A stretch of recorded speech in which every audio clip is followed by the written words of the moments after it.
G'day everyone. So I'm in a bit of a pickle. I'm currently possibly going to run out of dry seasoned stock for that 700 bowl order commission, and I'll link a video at the end for those who don't know what I'm talking about.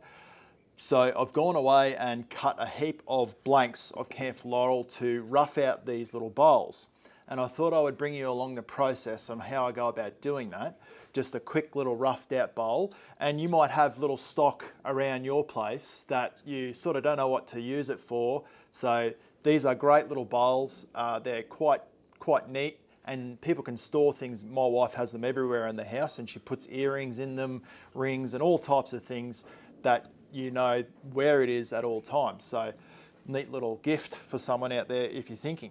So I'm going to put that down, and I'm going to go through the process of how I turn them, but I'm going to show you how I rough them out real quick, and then I'll put another one on the lathe and I'll do a bit more of an explainer for those out there that are interested in the process of how I go about doing things. So I've got the wood screw on the lathe. I've got this little packer which acts as two things. It not only packs the timber out so I don't have to go so deep when I'm drilling the depth hole or when I'm drilling the hole, but it also acts for later on when I am finished turning them, and that is the diameter set by the client. So it acts as sort of two things, if that makes sense.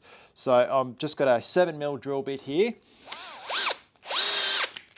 Just going to drill both of them now so we don't have to double handle the drill. Oh, there will be numerous whips coming up in this episode, believe me. So let's go and do this now. I'm going to quickly mount this on the lathe, blade speed down, just going to guide it on there. And I thought this would be a good quick little video to also bring you along the process of how I go about doing things.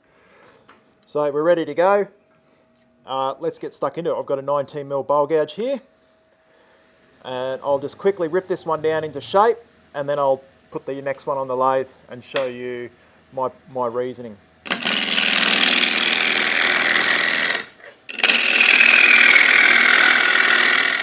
So I don't like mucking around too much.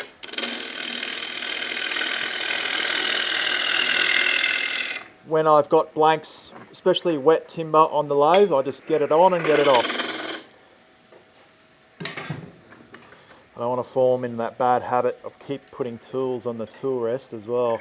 On the bed of the lathe, but I keep them there because it just makes it real handy for me. Same again, back to the 19mm.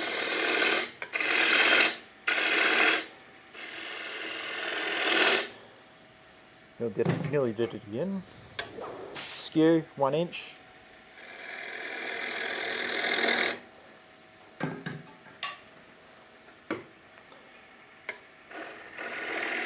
Back to that 19. And you might notice that I try and not move the tool rest around too much. I just adjust it, but I leave that rest pretty much set where I've got it.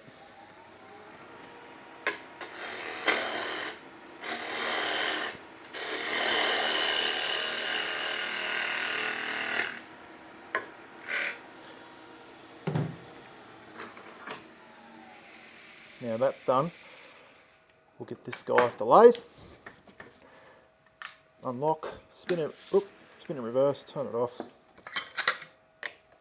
And I think I've got about 30 up there at the moment that I've been just chipping away yesterday. And I thought, hey, let's just turn the cameras on and bring you along in what I'm up to. It's severely cold here in Brisbane, and I am soft as a pound of mince when it comes to the cold. It's only got to drop below 20 degrees, and I've got the fireplace on. So let's keep a 19mm. We'll just keep it the same.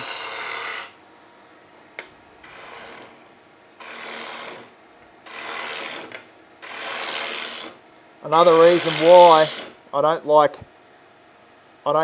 muck around when I've got wet wood on the lathe, because I try and get rid of it straight away, because I don't want to encourage rust on the lathe. So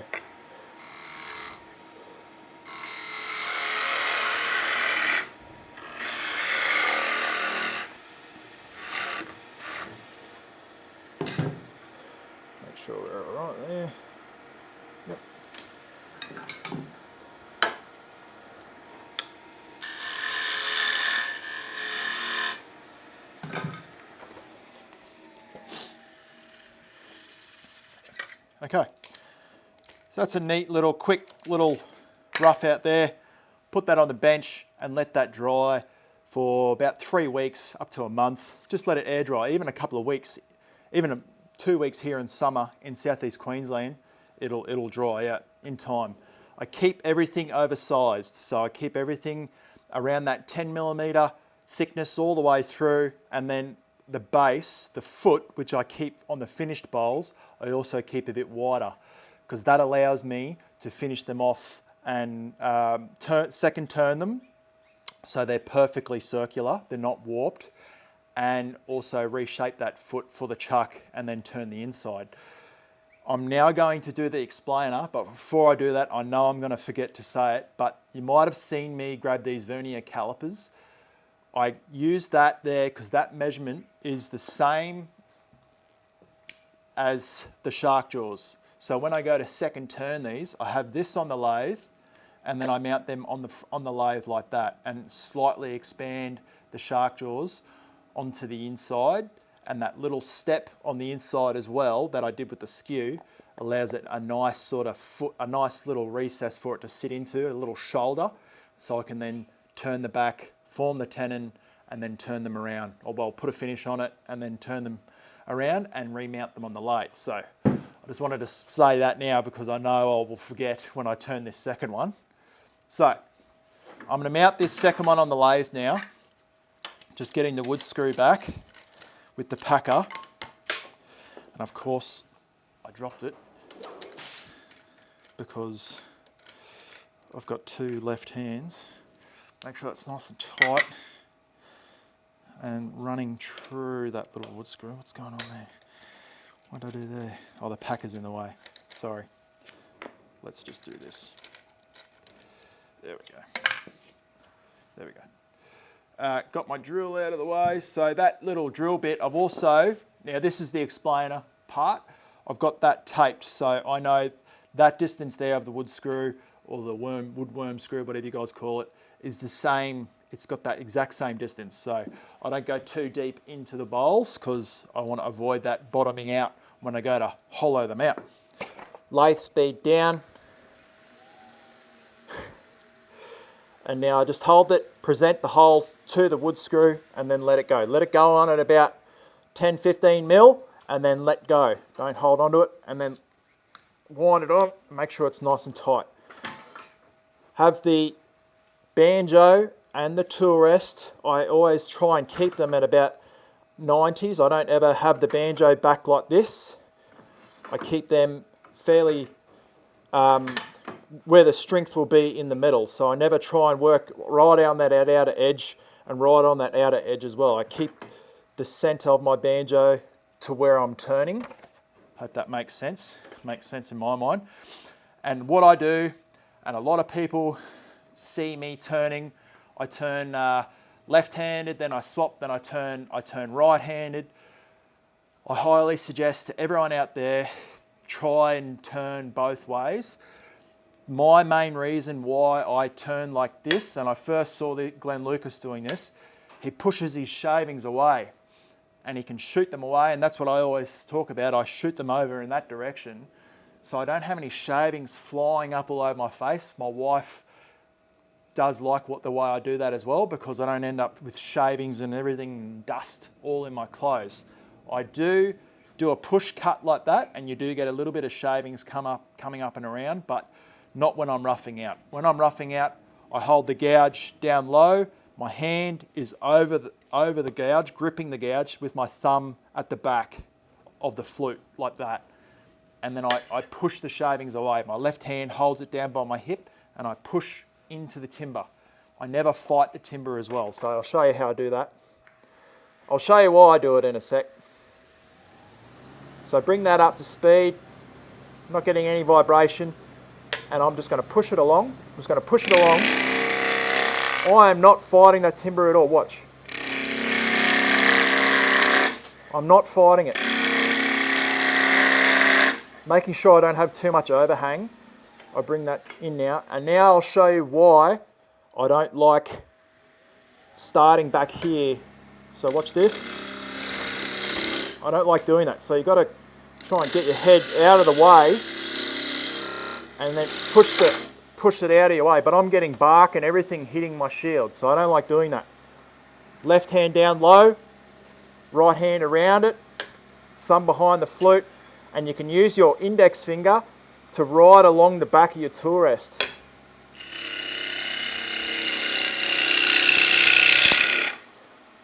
And not one shaving touched me then. It's all going over there.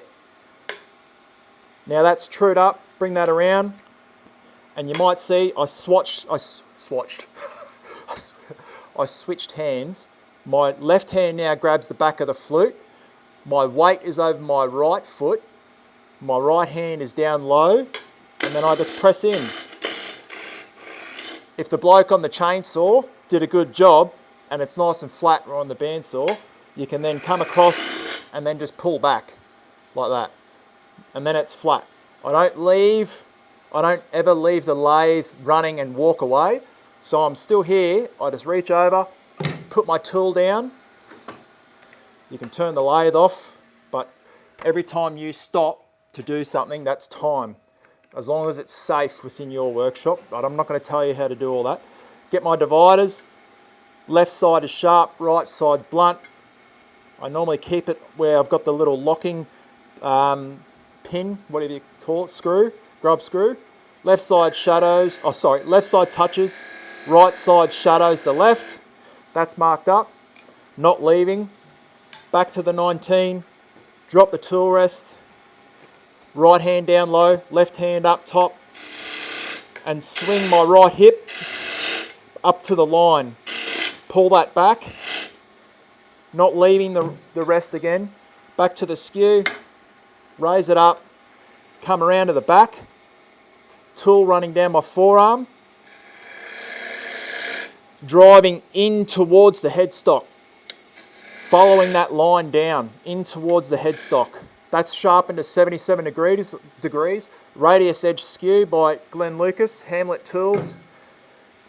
Back to the 19, drop the tool rest, and I just scallop that out. The lower wing, the left-hand wing, just comes in, touches the timber, and I swing the handle out to my right. Come around, readjust. Now, when it comes to this portion here of the turning process, of making it round, I'm looking in two places, but mainly on the last cut or the second last cut, I look up the top of the piece. I'm watching up here, because that determines how the shape is going. So I come around the back, I've got my feet splayed apart, so my weight's equally distributed. My left hand's over the top, right hand down near the ferrule, and I'm going to pull that tool and swing my hip. Always coming around the back and having another grab. So grab a bit more, come around. Grab a bit more, come around. If mobility is an issue, you don't have to swing your hips. Just come here.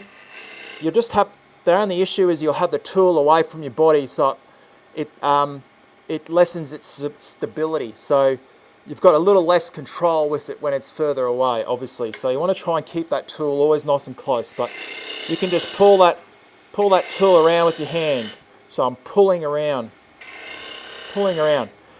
Now that I've got a bit of clearance around there, I can keep pulling up the side of the bowl if I choose to. Or I can come around and I can do a push cut if I want.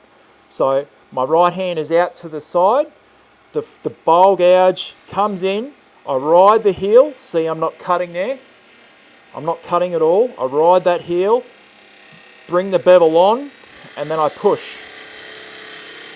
My right hand is pushing, my left hand just keeps that tool on the lathe. Come around, have another grab, take a little bit more, one more pass, and then push up the side. That's it. That's. You don't have to do that when you're roughing out. Roughing out, you just want to get the job done and get it over with. Come back the other way and just knock that little bit of stuff off the top.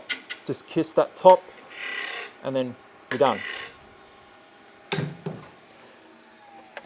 So I didn't switch. I've got swatched or something on the brain. I didn't switch tools then, you might have noticed, but you could use any bowl gouge that you've got available to you to do that. So just use what you have. You don't need to go out and buy more tools, even though we do like buying tools. That foot is oversized, like I mentioned before, so I can come back later and then re-trim it. Now, the inside, get the tool rest, and I run the tool rest so the rest is parallel to the face of the piece. Lock it all off, I'm ready to go. I've got that sizing indicator there, 19 mil. Bring up the lathe speed and then just drag that back. If it's undulated, the surface is real hacked up, come around here, and then right hand is like we had it before when we're pushing the side of the bowl, and just flatten off the face. And that gets it reasonably flat and takes out off those big chunks, because otherwise when you do this, when you make this pass here like that, you'll just ride in and out of all those undulations. Now we've got it flat, I come back the other way and just take any fibres that are out on that extremity. Now, with the 55-degree bevel tool, I have to come right out. So I'll get Dan to demonstrate this. So that's the bevel there. To get that coming in to the face of the tool, I have to come all the way out here with my arm. And by the end of doing, 100 bowls or 50 bowls, whatever you're doing, you're going to need a chiropractor. So let's switch it up to a 45-degree bevel. And then I only have to come out to here. I'm not reaching all the way out to get that bevel on. So wherever your bevel goes, your tool will cut. So if you want your tool to cut in a certain direction, you have to get your bevel on the way you want it to cut. I know it's, yeah. Another thing too, so when you're coming down into the bowl, if you don't stretch your arm out, if you just start here and then go to the bottom, you will end up with a bowl with a very straight edge. So try and get that arm out and then follow that tool down and around, and that'll create a nice sweeping curve on the inside.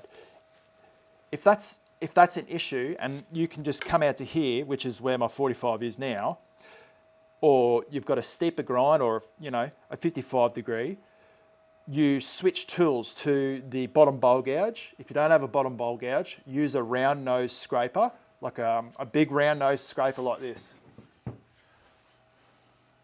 So I'll show you what I'm talking about.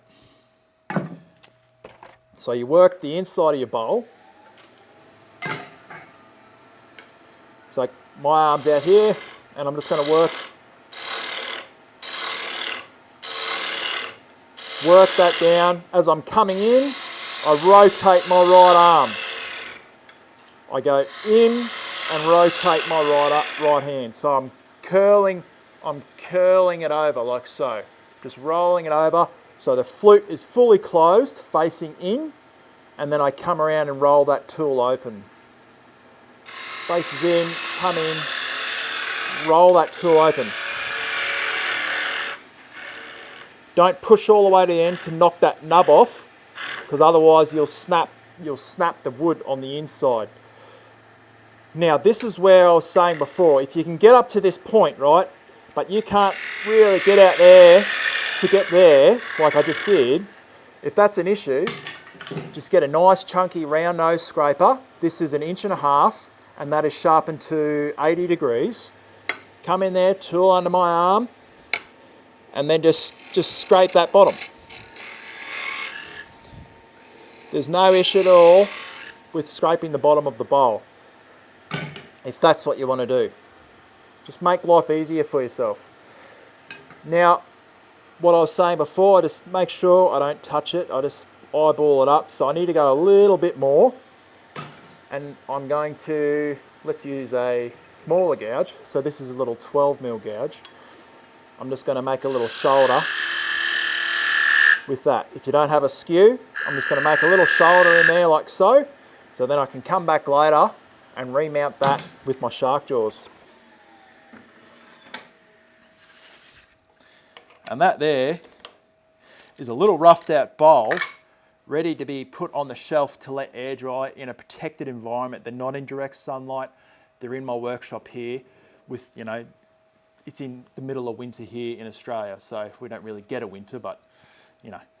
So that there is ready to be dried out. So if you don't know what I'm talking about with this 700 bowl order, check this video out here. Thank you so much for watching. I hope you enjoyed this quick little demonstration, but yeah, I'll talk to you all directly.